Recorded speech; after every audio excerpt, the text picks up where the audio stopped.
मुख्यमंत्री उमर अब्दुल्ला के पीर पंचाल इलाके के दौरे के दूसरे दिन आज उन्होंने राजौरी का दौरा किया। इस दौरान उन्होंने बाढ़ प्रभावित इलाकों में जाकर हालात की समीक्षा की और बाढ़ पीड़ितों से भी मुलाकात की। इस मौके पर उन्होंने जिला प्रशासन के अधिकारियों के साथ मीटिंग की, जिसमें कि प्रभावित इलाकों में सड़क, बिजली, पानी की सप्लाई और साथ ही साथ दूसरी बुनियादी सुविधाओं को ठीक करने समेत राहत कामों की भी समीक्षा की गई। मुख्यमंत्री ने पब्लिक डेलीगेशन, चुने हुए प्रतिनिधियों और सिविल सोसाइटी के सदस्यों से मुलाकात की और उनकी समस्याएं सुनी और प्रशासन को सभी प्रभावित परिवारों को समय पर मदद देने और पुनर्वास के काम में तेजी लाने के निर्देश दिए।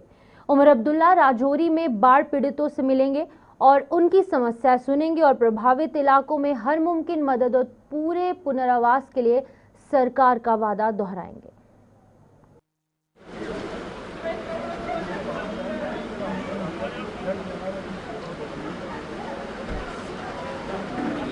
अभी तक 3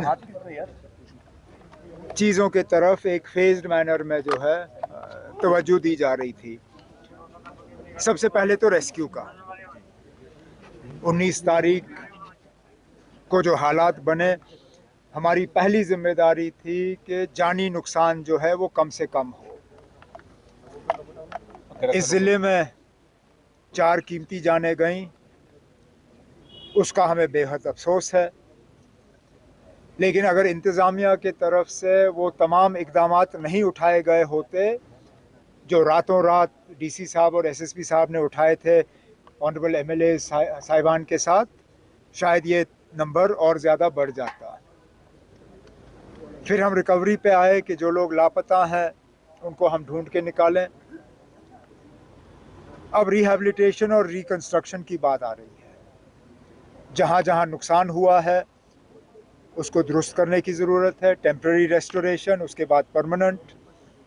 बिजली के सप्लाई को लगभग 100% रिस्टोर किया गया है।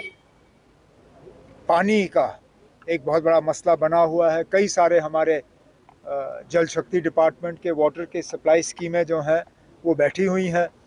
ऑनरेबल एमएलए हजरात के तरफ से कुछ सजेशंस आई हैं, कुछ मशवरे आए हैं हैंड पंप्स और टैंकर्स को लेके। हम उन पर न सिर्फ गौर करेंगे, उन पर अमल करेंगे। इसके साथ साथ जिन लोगों के मकानात जो हैं उनको नुकसान हुआ है, उनको सही तरीके का मुआवजा मिले। जिनकी ज़मीनें गायब हो गई हैं उनको अल्टरनेट प्लॉट दिए जाएं ताकि वो अपने मकान बना सकें।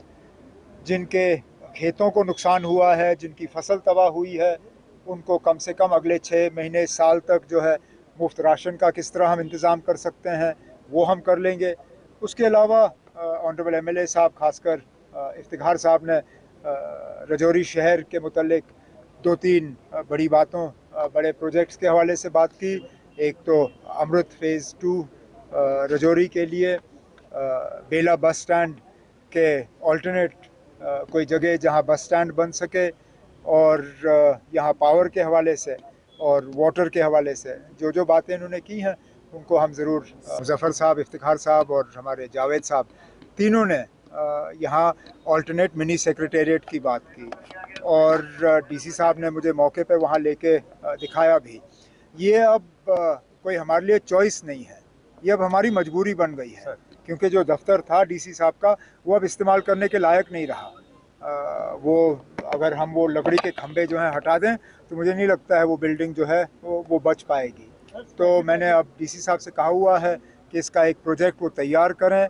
फ़िलहाल लगता है कि इसमें कोई 50-60 करोड़ जो हैं वो हमें खर्च करने होंगे। अगले 2-3 साल में मुझे उम्मीद है कि एक अच्छा नया मिनी सेक्रेटेरिएट जो है हम यहाँ राजौरी में जो है